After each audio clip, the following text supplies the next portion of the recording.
Happy Valentine's Day, ladies and gentlemen. It's wonderful to be with you. My name is Darren. I'm a Blomquist Hale employee and excited to be with you for our workshop today entitled Doing Love.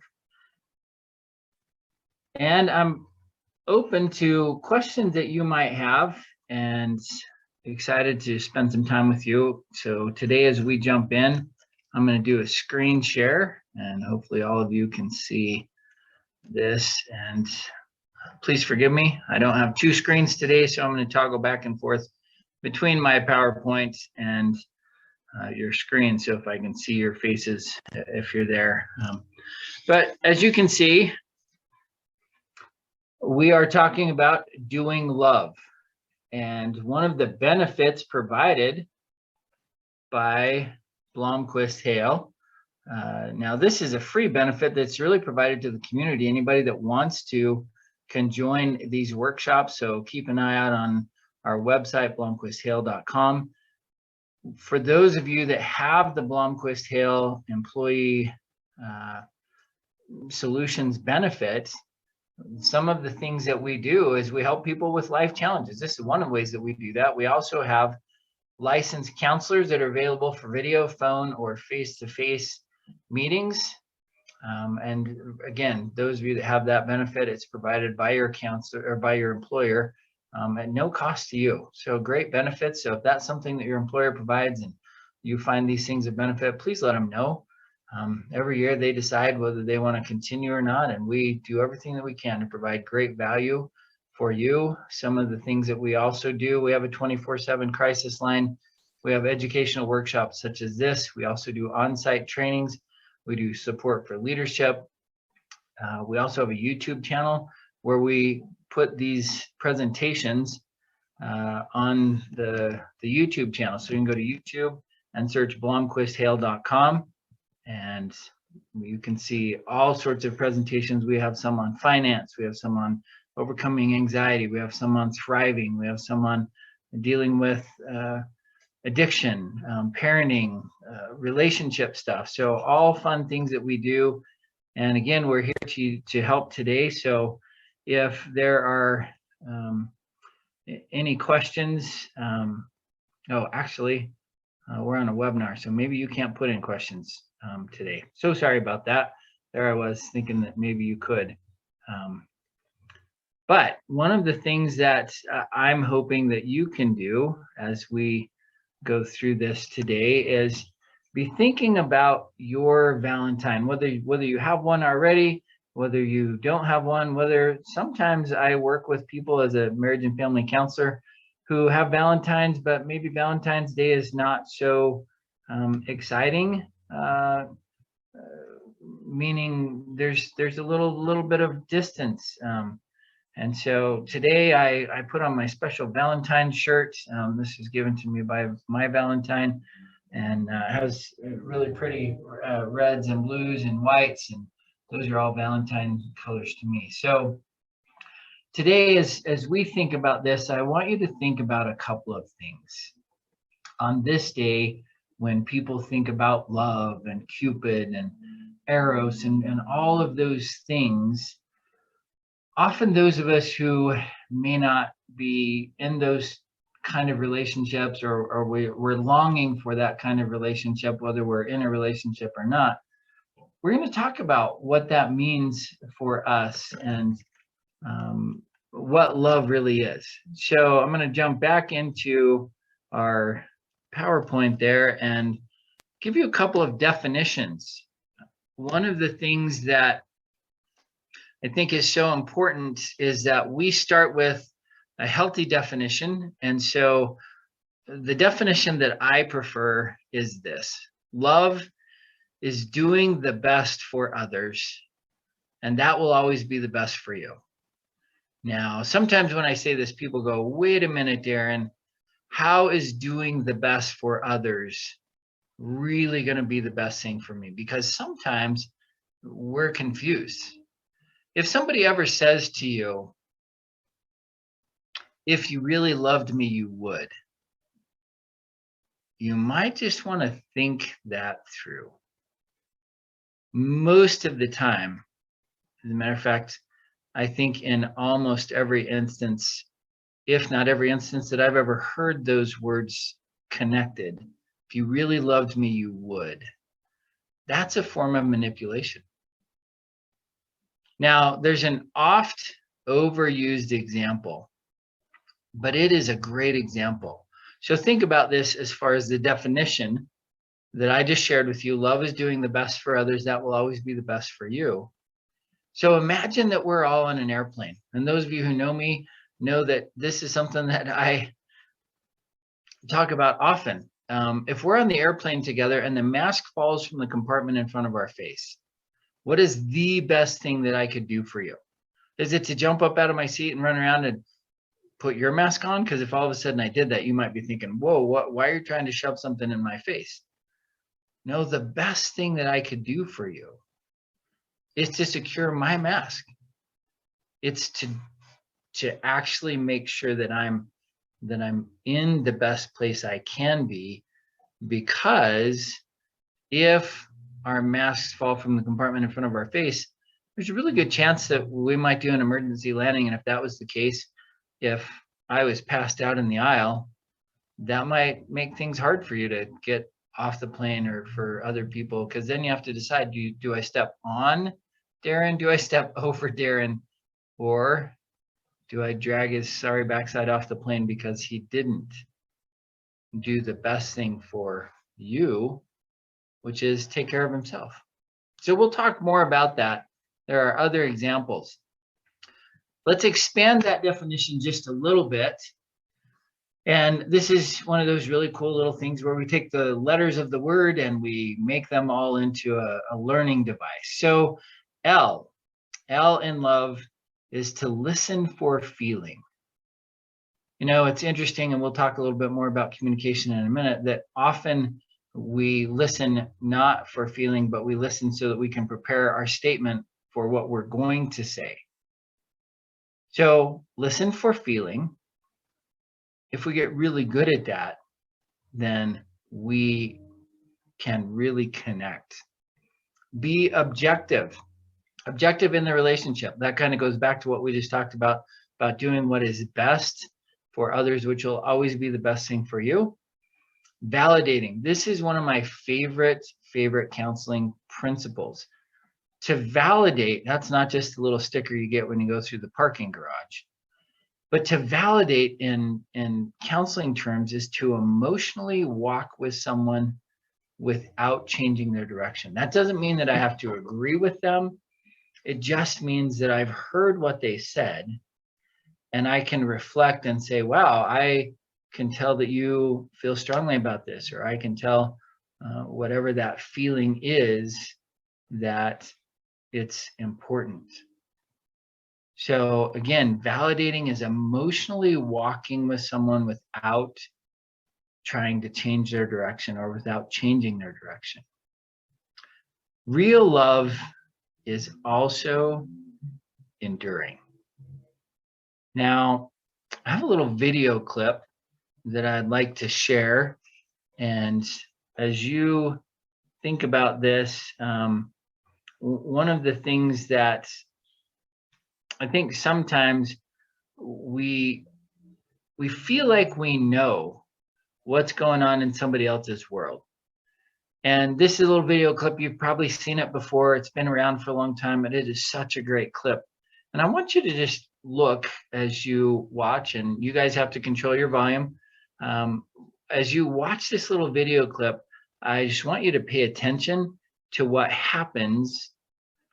It's a video about two people. It's called It's Not About the Nail. Watch what happens for the gal in this video as she starts to recognize that this guy's listening. And pay attention, because he's kind of listening, but he's kind of got an agenda. But it's amazing how it works either way. So let's see if we can pull this up here, and hopefully you can see that on the screen, and hopefully you can hear it well. Here we go. It's not about the nail. It's just, there's always pressure, you know, and sometimes it feels like it's right up on me. and I can just feel it, like literally feel it in my head, and it's relentless. And I don't know if it's gonna stop. I mean, that's the thing that scares me most, is that I don't know if it's ever The gonna stop. screen's supposed to be blank. Uh-oh, no, the screen is not supposed to be blank. Oh, it's good. I can now you guys are appearing in chat. The screen is blank. It's hard to hear. That's not good. Well, you know what? Maybe we're gonna have to, let me stop this share for a minute.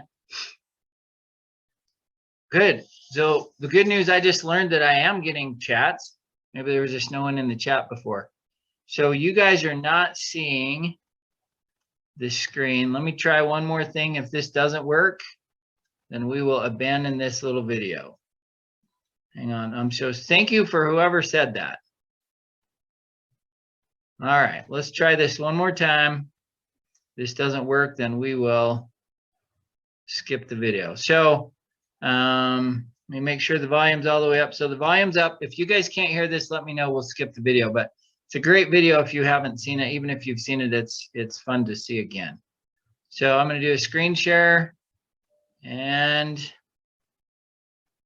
okay, before I start the video, can you guys see on your screen a man who's kind of looking away in the back of a lady's head? Can you see that? Nope. Going in the chat again. Yep. Oh, good. All right. Yes, so we see it. I'm going to restart the video. Turn your volume up. The captioning is on. So if you can't hear it, hopefully you can at least see it. Here we go. Thank you so much for your feedback. It's just, there's all this pressure, you know? And sometimes it feels like it's right up on me and I can just feel it, like literally feel it in my head, and it's relentless. And I don't know if it's gonna stop. I mean, that's the thing that scares me the most, is that I don't know if it's ever gonna stop. Yeah. Well, you do have a nail in your head. It is not about the nail. Are you sure? Because, I mean, I'll bet if we got that out of there... Stop trying to fix it. No, I'm not trying to fix it. I'm just pointing out that maybe the nail is causing... You always do this. You always try to fix things when what I really need is for you to just listen. No, see, I don't think that is what you need. I think what you need is to get the nail See, you're out. not even listening now. Okay, fine. I will listen. Fine. It's just, sometimes it's like, there's this achy, I don't know what it is. And I'm not sleeping very well at all. And all my sweaters are snagged. I mean, all of them. Yeah, that sounds really hard. It is. Thank you. Ow! Oh, come on. If you would just... Don't. Try to see things my way. Do I have to keep on talking till I can go? All right. Ah, what a fun video. Noticed how as she gets to that place where, you know, she feels like, oh, he's listening, and then you know, she wants to get that hug and come in there. Yeah, thank you so much. I've been on both sides of that. That's a fun video. So I am so grateful. So I should just tell you guys, if you have questions or comments, please put them in the chat. I'm going to do my best to monitor that, and I apologize if that was if you couldn't hear that well. So I'm going to monitor the chat, and whoops, don't want to start that video again.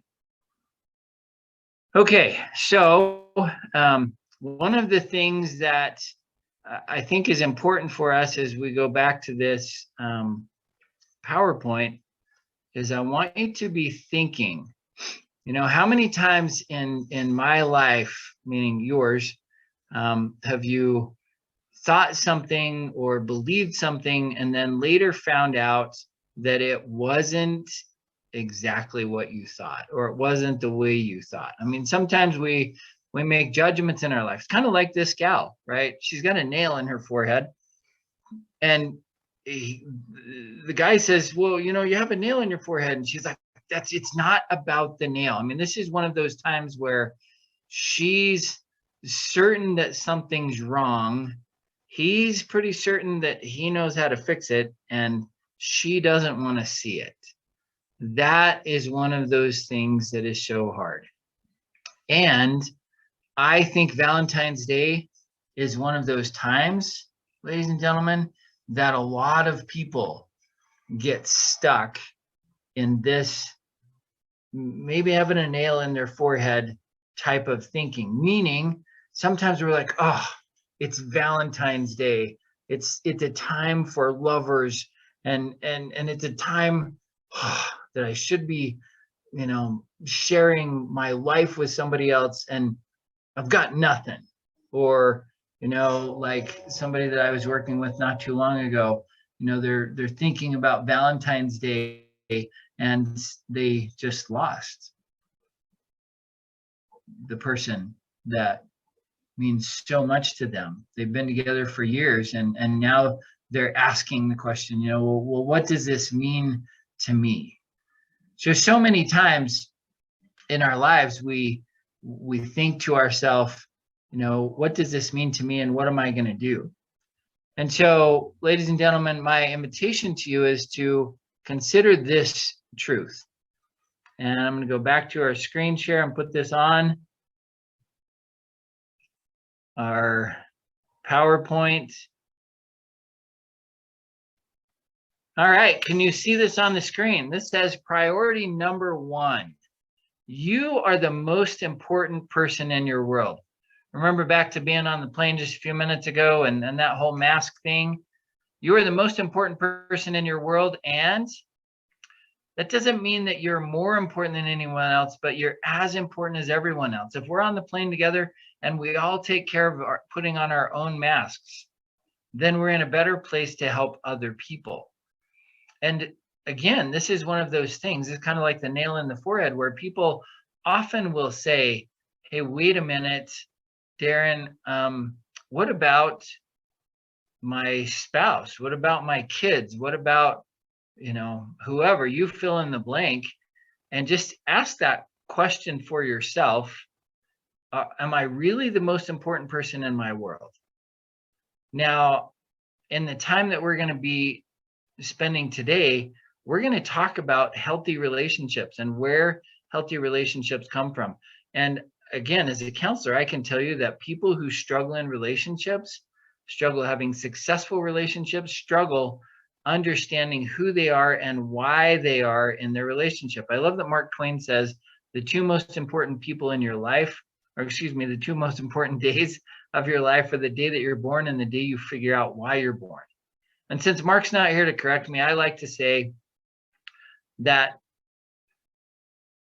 the most important day of your life isn't when you figure out why, it's when you start living your why.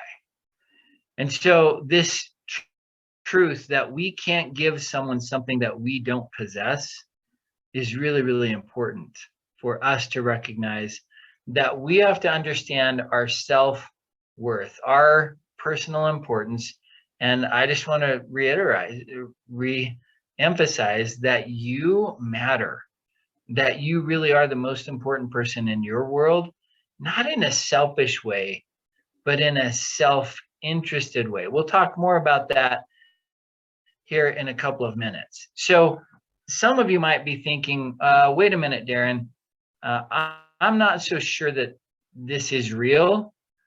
And we're going to go there. I just want to make sure if I'm not seeing any questions in chat. So if you have questions, put them in the chat. So you're the single most important person in your world, not more important than anyone else, but as important as everyone else. So let's take this a little bit further. If you think about your relationships, what is required to have a great relationship? Now, we all have relationships in our life, and when I'm with somebody, when I'm with large groups and I do this presentation, I ask them, raise your hand if you're in a relationship. And it's interesting to me that not every hand goes up, but every one of us is in a relationship. Now, most people are thinking, well, wait a minute, I'm not in a romantic relationship. That may be the case, But we are all in relationships. We have relationships with our parents. We have relationships with our siblings. We have relationships with our coworkers, our boss. We have relationships with our neighbors. And those relationships are all at different levels. So the ingredients for successful relationships, and that's why we started where we did with you are the most important person in your world, because healthy relationships happen when two independent individuals choose to become interdependent. Healthy relationships happen when two independent individuals choose to be interdependent. Now, think about that. There's a lot of power in what we just uncovered here. So, if you back up to where we were talking just a second ago, and I know that I'm spending a little time here, ladies and gentlemen, I think this is such a critical thing. You look at what's happened in the world since the pandemic started. And I can tell you, because as a counselor and my in-laws are emergency room nurses, I'm so grateful for our first responders, for the doctors and nurses, for the medical teams, and for the technology that's allowed us to continue to connect and is even helping us connect right now, for firefighters and police officers, and for those of you who are out there who are so key to help us do this. But I want to shout out to those people who have really focused on proper self-care and doing those things that have strengthened their personal relationships so they could choose to be interdependent in others. Now, let's take a minute and just talk about this. This is a concept that I learned years ago from Stephen Covey in the book 7 Habits of Highly Effective People. I like to give references wherever we can. And Stephen Covey talks about the fact that as we grow up, and all of us started the same place in life, in one way or another, we were 100% dependent on someone else. Otherwise, we couldn't be here. We come into this world as infants. We can't walk, we can't talk, we can't feed ourselves, we can't dress ourselves. We can't do anything except cry. And even some of us had problems with that when we first started. And so we were completely dependent on somebody else. And we grow from that dependence. It doesn't take very long until, my kids, as soon as they could talk, as soon as they could walk, they wanted to do it just me. I don't know if that phrase ever happened in your world. Just me, or mine, or let me do it, or no. Because we have this fierce desire to not be dependent, but to be independent. And independence is and can be a very, very healthy thing. Notice, though, that in the independent stage, we often think that we don't need anyone else. And we recognize that we do. One of the greatest problems in the pandemic, which you may already know about, is that as we have been isolated in so many cases, being independent has caused some dependency, and being independent has also brought us to a place where we notice the importance of interdependence, choosing to connect with other people. I love the phrase that says that there's a lot that two can do as long as we don't care who gets the credit. And I should say two or more, because I know that often it's not just one or two people. It's a group, it's a collective. And again, a Stephen Covey principle, the idea of synergy, that the sum is greater than the parts, that one or two or more can come together and we can do something together that none of us could have done individually. Notice how there is such a benefit from interdependence rather than independence. Notice, though, that if somebody is dependent, or they think they're independent, but they really aren't independent, and they're relying heavily on somebody else, we get into a level of dysfunctionality called codependence. So some important words here. So as you think about this, ladies and gentlemen, consider the fact that the most healthy place to be is independent individuals who choose to be interdependent. That means we choose to rely on other people. Now, some of you are saying to yourself, well, hey, wait a minute, Darren. I've relied on other people before and it hasn't always turned out well. Well, that does happen because sometimes we're not all as trustworthy as we think we are or as we want to be.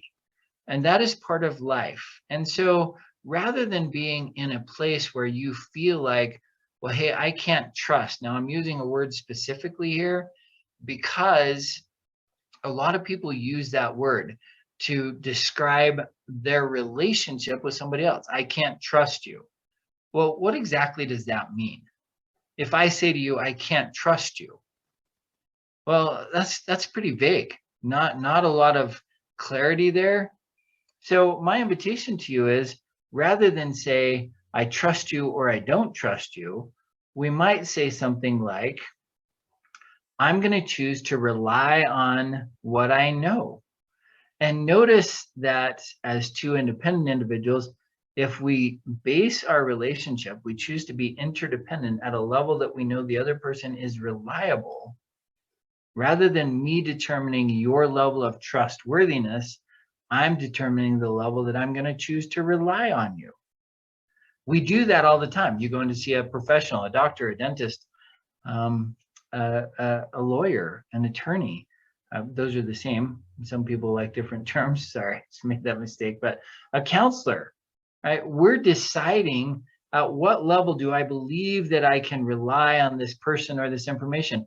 All of you in this group right now are doing that right now with the information that I'm sharing. And I would guess that there's people here that I've never met before.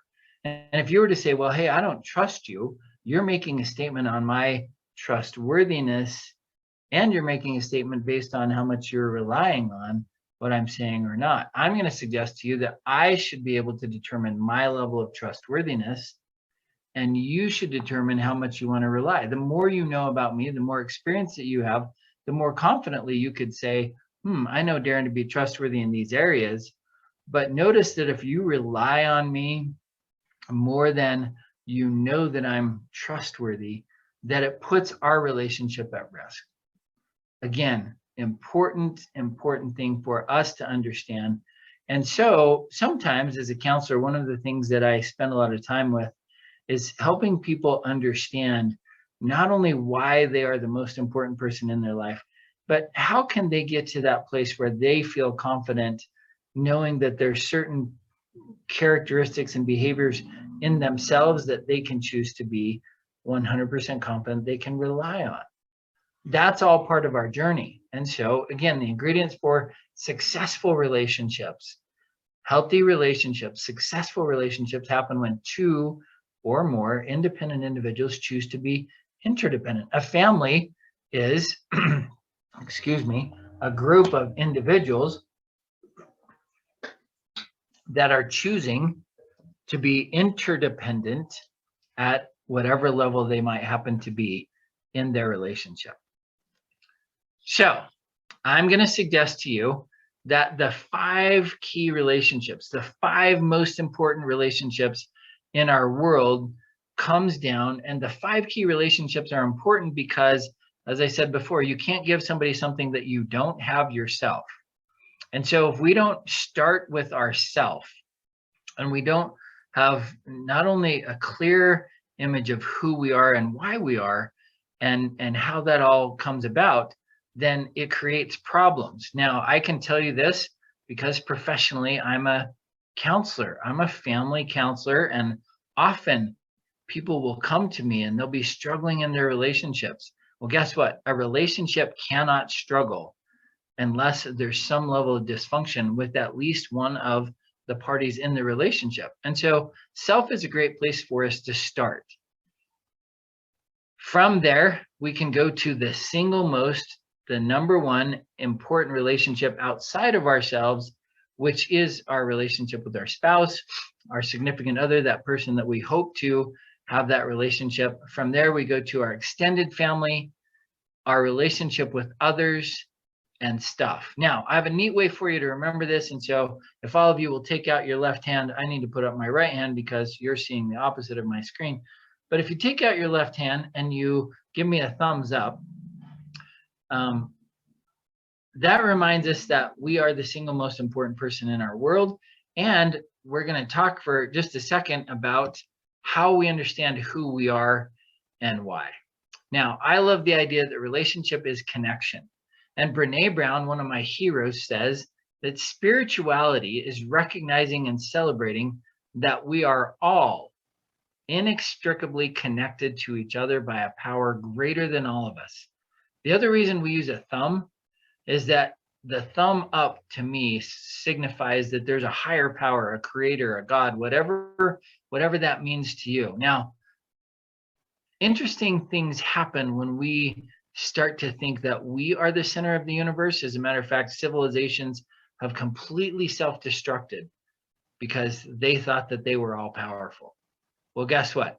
None of us are individually all powerful. So this important principle that Brene is talking about, that there's a power greater than all of us, and our connection to that power and one another is grounded in love and compassion. Practicing spirituality brings a sense of perspective, meaning, and purpose to our lives. Perspective, meaning, and purpose. What we're talking about here, ladies and gentlemen, is that when we understand who we are and why we are, that we do all the other relationships better. So you're the single most important person. When you connect to your higher power, whatever that looks like to you, it gives you a sense of purpose. By the way, it creates a situation where you can be independent and choose to become interdependent with someone else. So from that relationship, we go to the single most important relationship outside of ourselves, which is our spouse. Interestingly enough, when parents bring children into a relationship, if mom and dad are not in a good place in their relationship, the children tend to struggle. Again, how do I know that? Because society teaches us important lessons, and I'm a family counselor, and I work with a lot of kids who are trying to figure out who they are and why they are. And so we go from self to spouse. The next one, we use the big finger here, the middle finger. Now, don't go to where you just went, because we use this not because we're going to tell everybody that they're number one. We use this to symbolize the fact that this is the largest group that we are closely connected to. Typically our extended family, mom, dad, siblings, aunts, uncles, cousins. If you're in Hawaii, that's the whole island, you know, the whole idea of ohana. It's a really cool idea that we should treat others like we would like to be treated. So that's our extended family. And then we have our others. That's the fourth of the 5 key relationships, and then stuff. I'm going to use my left hand for one quick thing here. So we wear a ring on the left hand, this fourth finger, to let other people know that we're in a committed relationship. Now that has kind of changed over time, and it doesn't mean the same thing to everybody. But notice that in your 5 key relationships, that the last digit, the weakest of the digits on the hand, is representing stuff. Think about what happens to those 5 key relationships if stuff becomes the most important thing, because what happens is the other relationships suffer every single time. If you've ever had any experience at all with somebody who, hey, you know, I want a truck, or I want a thing, whatever it is. If you've ever worked with addicts, the stuff becomes the most important thing. They will use and or abuse. They'll say things like, if you really loved me, you would give me money for drugs or alcohol or whatever it happens to be. Now, again, really tough thing, but we're here to talk about how we can do relationships better. And when you think about that example, I said just a few minutes ago, we're going to talk about some examples of doing love. Remember, doing love is doing the best thing for others. I remember when I was 11 years old, my mom and dad set me down. I thought we were going to have the talk about the birds and the bees. You know what I'm talking about. And I already knew that because I'd been through the 5th grade maturation class, and I thought I knew, right? But my mom and dad sat me down and they said, Darren, we want you to know that we love you. And if we ever catch you doing something illegal, we will drive you to the police station and turn you in. And I remember thinking, are you kidding me? You guys are supposed to love me. That doesn't sound loving that you're going to turn me into the police. Well, I've come to know, and as I had children of my own and had a very similar conversation with them, the most loving thing that we can do is tell people the truth and hold them accountable to the truth. And when we don't do that, we have a lot of serious dysfunction. Look at globally where there, a lot of people, again, not trying to get political here, but when we don't hold people accountable to the truth, and I'm not talking about your truth or my truth, I'm talking about the truth. The truth is that gravity is real. If I let go of the pen, it will fall every time. Truth is, ladies and gentlemen, what Brene Brown just talks about is so real. I'm not talking about religion. I'm talking about a world understanding who they are and the fact that we are inextricably connected. When I do things to hurt the community, not only am I hurting the community, I'm hurting myself. It is about relationship. It is about connection. And I think that's a powerful, powerful message for us to recognize that what we do affects other people, but especially affects ourselves. So consider this, especially on this day of love, where people are sending messages. Communication is not just about sending and receiving information. I'm sending information right now, you're receiving information, but true communication is about connection. When we understand each other, now back up to validation, because I can validate somebody's position even if I don't agree. I can acknowledge that that's important to them, that that's how they feel. And if I then validate, I will have better connection, get better information, and I might be able to say, well, hey, I understand what you feel. I have a question for you. How does that fit in the realms of truth? Now, I love the gravity test. If I let go of the pen, it's going to fall every time because gravity is a true principle. It's a law that never changes. It works the same for you as it does for me. And it works even if you don't believe it. Ladies and gentlemen, I'm going to suggest to you, I'm not going to suggest, I'm going to tell you that I know that these relationship principles we're talking about are real. And if I care about you, if we are inextricably connected, whether we just met or we've known each other for a lifetime, if I'm willing to share truth with you and hold you accountable, our relationship will be better. Now think about this. In every relationship you have,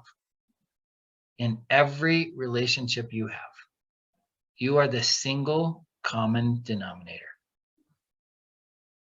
So if your relationships are doing well, it's very likely that you are understanding and applying correct principles. If not, great news. We have better information now than we ever have about how to do relationships better. And it starts with those 5 key relationships that we talked about and understanding who you are and why you are and doing proper self-care.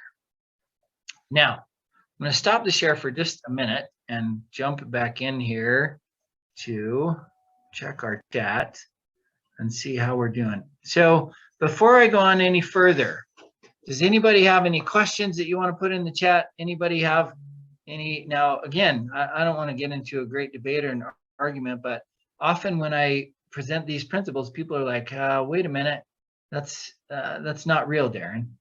I'm not here to say that I'm right and you're wrong. I'm here to say if there's something that's more right, let's find it. So one of the questions, thank you for asking, how do we access the recording? How do we rewatch? This will be put on our YouTube channel, is my understanding.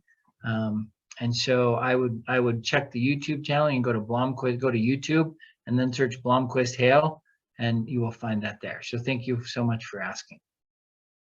So now let's go back here for just a minute. I'm going to go back to the PowerPoint. We talked about the fact that doing love is doing the best thing for others, and that you are priority number one, meaning that proper self-care is the best thing that you can do for you. So when we were talking about proper self-care, now, one of the things that we do here at Blomquist Hale is we talk to people on a regular basis about how to live life better. I often, as I work with people, I tell them, I have the best job ever. I meet amazing people. Ladies and gentlemen, I want you to know how truly amazing you are, that you can do things that no one else can do. Now, that doesn't mean that somebody else doesn't have similar skills to you, but think about how uniquely individual you are, that you have skills and experiences that are so unique to you. And when you celebrate that, rather than trying to be like everyone else, that really we become our unique self, and we can do so many amazing things. And so one of the things that is important, and great question in the chat if you haven't seen that, do we have any tips for pausing and remembering to validate someone's feelings before responding? Absolutely. If I really care about you, I'm not listening. Remember when we're talking about communication, if I'm listening and formulating my response, and as soon as you ask that question, I just jump in and I give you my answer, whatever it is. As soon as you make a statement, I'd say, oh, well, here's the problem. And there's some really funny clips about communication on the interweb. And it's most interesting that often when I sit down with a couple and they're struggling in their relationship, that they're sending and receiving information, but they're not connecting. They are not understanding the other person. Now, I think understanding is a little bit of a myth, because if somebody says to you, oh, I understand exactly how you feel, what do you really feel? You're shaking your head going, no, you don't. And no one can understand exactly how you feel. They can understand how they felt when they were in that situation. We may or may not, we're going to take time. I'm going to share with you a video right now. This is one of my favorite videos. Brene Brown, again, one of my heroes.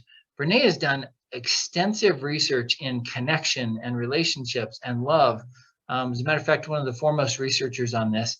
And I'm going to share this little video. She talks about, and this is an answer to that question that was just asked. How do I validate? How do I remember to validate? So let me show you this little video from Brene Brown.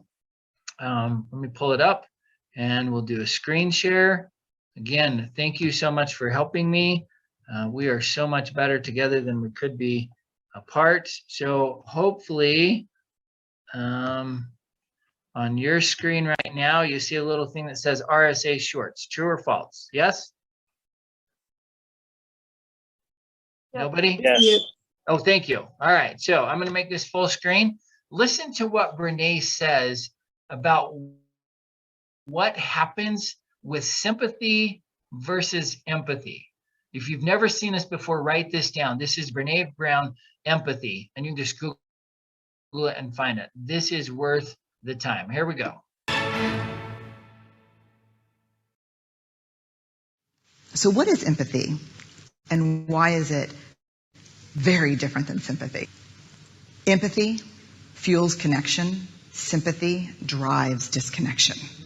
Empathy, it's very interesting. Teresa Wiseman is a nursing scholar who studied professions, very diverse professions where empathy is relevant, and came up with 4 qualities of empathy.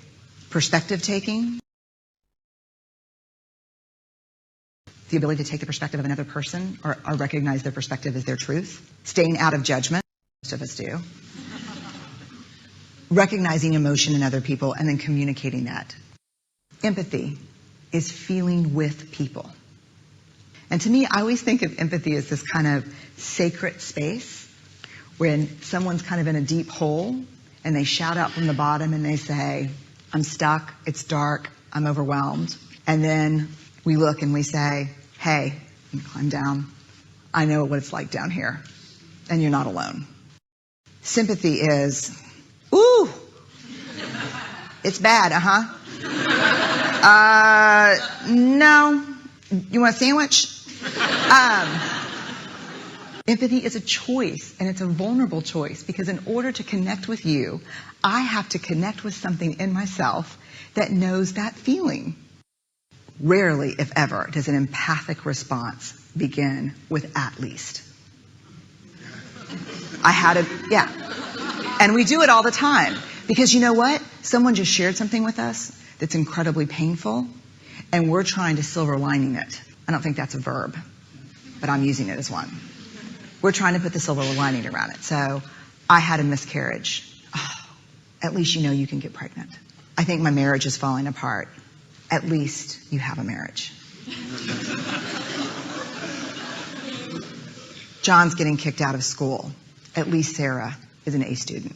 But one of the things we do sometimes in the face of very difficult conversations is we try to make things better.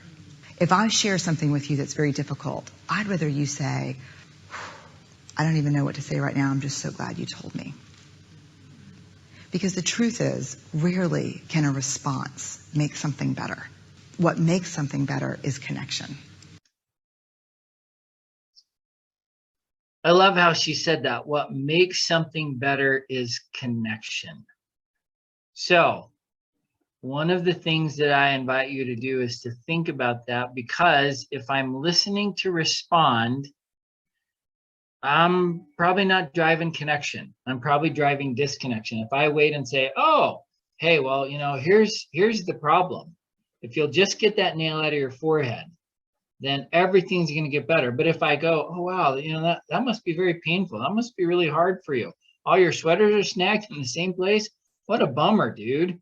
And notice that when that happened, even in that little video, that they're like, whoa, wait a minute. She felt and wanted to connect at an even deeper level. I just invite you. Now, here's one of the things. I've always struggled with self-care. I'm a perpetual people pleaser and feel guilty every time I try to think of myself first. Do you have any suggestions? Absolutely. Because one of the things, and if you think about this, and I'm going to give you a graphic example.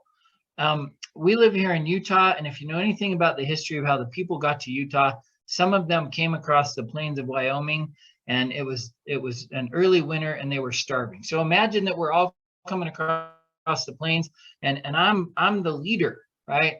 I know where we're going, and if you know the story, they were down to 4 ounces of flour a day.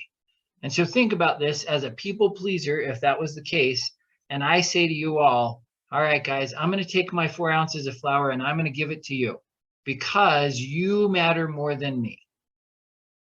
How many days are you guys going to have the leader? If we're down to 4 ounces of flour a day and we're trudging through the snow and we're freezing to death, not very long. Did I do the best thing for you? No, because now I'm buried in a snow pile on the side of the road, and you're wondering what you're going to do and how you're going to get there. So first of all, the first step, and thank you so much for being brave and saying, because you're not the only one in that boat. One of the things that is so important for us is to understand that self-care is self-interested. It's not selfish. When you do proper sleep, when you do proper nutrition, when you do proper activity levels, we thrive. As a matter of fact, people who are living their life and they're doing proper self-care have lower levels of depression and anxiety and mental illness. As a matter of fact, that they are thriving, literally. And one of the things that I can tell you without any question is that in the pandemic, when all of those things that we used to do came to a screeching halt, the people who didn't have I'm going to call it a backup plan, they didn't have, because you know what, we love to go to the gym. Some of us love to go to the gym. Some of us don't love to go to the gym. Let's be honest about that. But those of us that love to get out and do proper activities do better than those who don't. And so understand that there's a difference between empathy and sympathy. There's a difference between self-care and being selfish. And proper self-care is one of the most loving, caring things that you can do for yourself. Because think about it, if you've ever dealt with somebody who didn't take care of themselves and becomes a burden on somebody else, they struggle, their self-worth, their self-esteem goes down, and we struggle, and it's a huge problem. So this is a great time for us, ladies and gentlemen, to get really serious about our proper self-care, because on this day of love, and every day should be a day of love, we should celebrate our relationships every single day, because I work with people all the time that don't have those opportunities to express their love to the people that matter to them, because they didn't take that opportunity, and those people are no longer with us, meaning either they're not with us on the planet or they're not with us in the relationships that we have. Because great relationships. Now I'm going to do a little summary here. Any other questions, please put them in the chat. I've loved the questions so far. Hopefully I've got them all. If I didn't answer your question or I didn't see it, please post it in the chat one more time, because I'm just scrolling quickly and I think that we got them all. But if I didn't, please let me know. So, a couple of truths, ladies and gentlemen. People that thrive, the most successful, productive, healthy people in the world, do proper self-care. And they are in committed long-term relationships.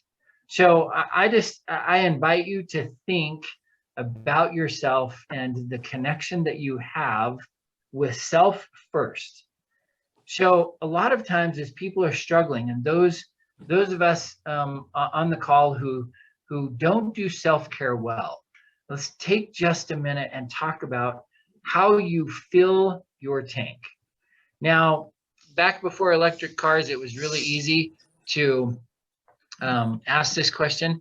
So I have to be a little more specific now. But here's my question for you. If you have no fuel, that means if you have a Tesla, your battery's not charged.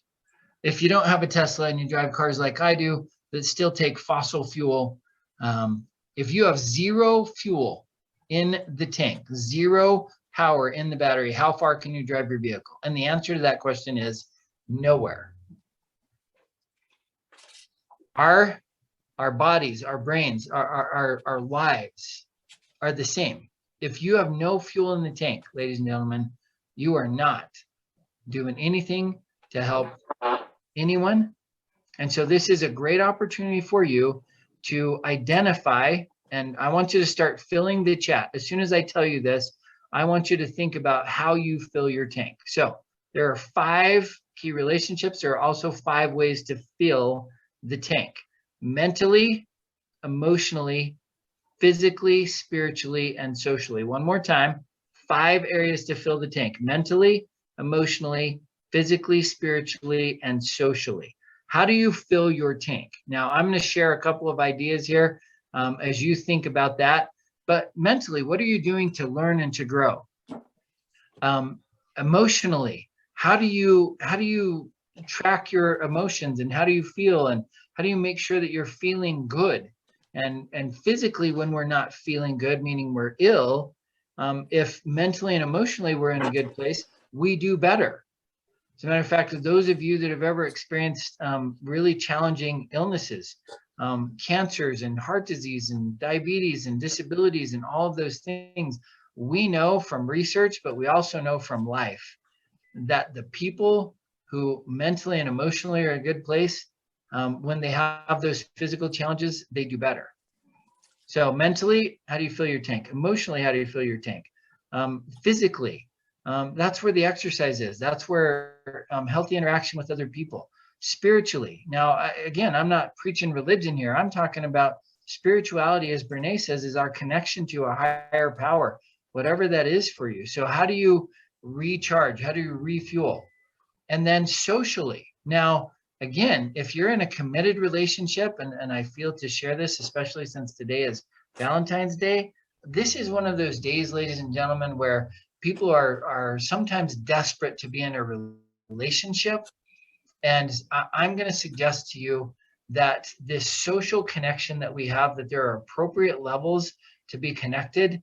And if I don't know somebody mentally, emotionally, physically, and spiritually before I become sexually connected to them, that I'm creating dysfunction in relationships. And the research bears out beautifully that people who are in committed relationships that have a high frequency of intimacy, those are those 5 areas that we just talked about: mental, emotional, physical, spiritual, and social or sexual, depending on the relationship and the appropriateness. People in committed, healthy relationships where there's a high frequency of intimacy in all 5 areas thrive. People who have a high sexual connection but no other commitments tend to struggle. As a matter of fact, depression, anxiety, and mental illness are higher in relationships where there's high sexual activity but no other connection. So, in summary, let me just share this last little piece with you. To truly do love, start with yourself. Let me do a screen share with this last PowerPoint up here. And again, thank you so much for being here. And hopefully on the screen, you can now see that as a summary. To do love, we need to start with ourself. Proper self-care is essential. It's self-interested, it's not selfish. The best thing that you can do for others is going to be the best thing for you. And that's why it's so important that you do self-care well, because it helps everyone be in a better place. Communicate to connect. Ladies and gentlemen, if our relationships are great, the depth of our communication is appropriate, and we go deep, we connect. And think about the relationships that matter most in your life. I promise you that those people are good at self-care and they communicate to connect. They validate well. You are the most important person in your world. You matter so much. I'm so grateful that you took time to be with us today. And you are the common denominator in all of your relationships. So if your relationships are not what you want them to Thank be, you so much. And I came in and I cuddled we've you. got some Oh, mute this. There we go. So if your relationships are not what you would like them to be, please, please, please start with yourself. And then make sure that you're doing proper self-care. And one of the things that I think is important is that you take the opportunity to identify in those relationships that matter to you what healthy boundaries are, and to open communications, because there is something I believe in every relationship. There were 2 questions that just showed up in the chat. So what if I'm in a relationship where the relationship isn't reciprocal, where the other people in my relationship are not in that place? And those are great questions. And I'm going to not try and skirt that issue at all. This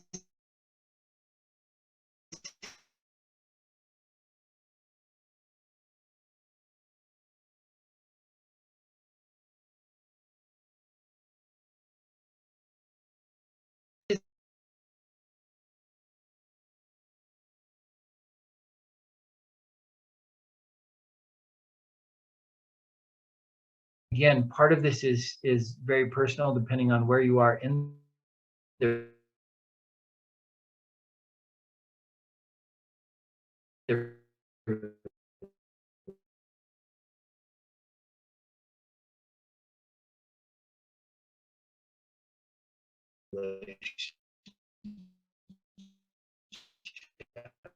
So, the letter J, my initials @blomquisthale.com. Thanks again for joining us. Have an absolutely fantastic day. Happy Valentine's. And remember to do love.